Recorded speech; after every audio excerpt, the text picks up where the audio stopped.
बिहार में लोकसभा चुनाव का तीसरा चरण समाप्त हो चुका है। ऐसे में बिहार की राजनीति में हिंदुत्व विचारधारा की पार्टी भारतीय जनक्रांति दल डेमोक्रेटिक की एंट्री हुई है। पार्टी ने बिहार के 3 सीटों पर चुनाव लड़ने का फैसला किया है। पटना साहिब से राकेश दत्त मिश्रा और पाटलिपुत्र से युवा नेता बसंत सिंह राजपूत को अपना उम्मीदवार बनाया है। पार्टी के राष्ट्रीय अध्यक्ष अजय वर्मा ने कहा कि परेशान करने के लिए हमारे उम्मीदवारों का नामांकन रद्द किया जा रहा है। अगर फिर से ऐसा हुआ तो भूख हड़ताल कर देंगे। मेरी पार्टी सिर्फ और सिर्फ हिंदुत्व विचारधारा के लिए जानी जाती है, पूरी मजबूती के साथ चुनाव लड़ेगी। इस प्रेस कॉन्फ्रेंस का उद्देश्य यह है कि हम अपनी पार्टी की बात को जनता तक पहुंचाएं, क्योंकि हमारे कल 2 प्रत्याशी नामांकन करने जा रहे हैं, पाटलिपुत्र से और पटना साहिब से। पटना साहिब से हमारे डॉक्टर राकेश दत्त मिश्रा जी हैं और पाटलिपुत्र से हमारे श्री बसंत कुमार सिंह जी हैं, जो पिछली बार पटना साहिब से चुनाव लड़े थे सबसे बार। तो उसका उद्देश्य यही है कि जनता तक हमारी बात पहुंचे कि हमारे भी प्रत्याशी उतर रहे मैदान में। दूसरा क्या है, जो इन केंद्र सरकार या राज्य सरकारों की दमनकारी नीतियां जो चल रही हैं, और उन दमनकारी नीतियों में सबसे बड़ी एक प्राथमिकता है पर्चे खारिज कराना। अगर उनको किसी से डर लग रहा है कि ये हिंदूवादी पार्टी है या हमको टक्कर दे सकती है, तो उसका पर्चा खारिज करने में उनको कतिपय देर नहीं लगती है। जैसा कि हमारे सुपौल में हुआ, सुपौल में अभी हमारा पर्चा खारिज कराया गया पार्टी का।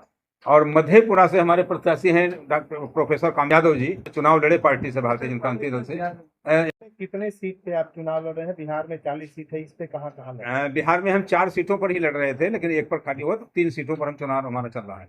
बाकी जहां पर भी हमने प्रयास किया वहां पर या तो उसको डराया गया या उसको जो है मैंने लालच दिया गया और हमारी पार्टी से तोड़ा भी गया। जैसे हमारे उत्तर प्रदेश में 2-3 सीटों पर ऐसा हुआ, हमारी खुद की धौरारा विधानसभा लोकसभा पर भी ये हुआ। तो इस प्रकार से इतना भय बनाया है, चाहे ईडी का छापा कह लीजिए, चाहे पुलिस का छापा कह लीजिए, जैसा कि अन्य सरकारों पर चला। मेरी भी पार्टी पर उन्होंने ईडी का छापा डलवाया था 2022 में। है कि हम न्याय जो है जनता के द्वार कैसे न्याय, आज न्याय क्या हो गया है, न्याय की परिभाषा बदल गई है कि आदमी की पीढ़ियां खत्म हो जाती हैं, उसको न्याय नहीं मिलता है।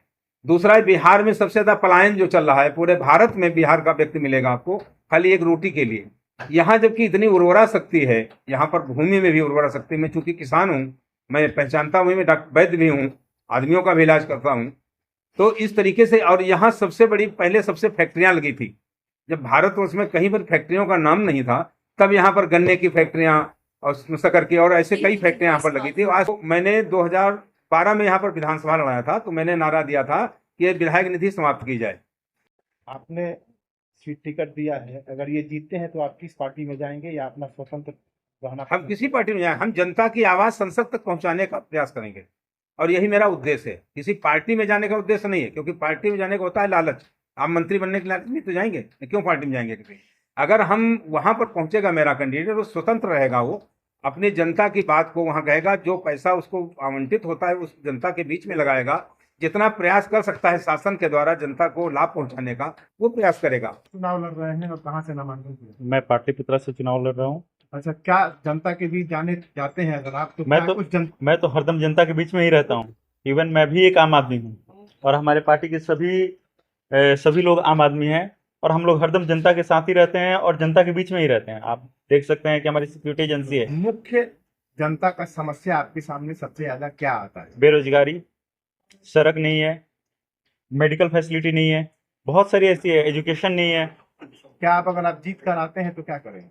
मैं कहूँगा नहीं, करके दिखाऊंगा। मैं करने पे विश्वास करता हूँ, कहने पे नहीं। मैं बड़े बड़े नेताओं की तरह लंबा चौड़ा भाषण नहीं देता, मैं सिर्फ करने पे विश्वास करता हूँ, कहने पे नहीं।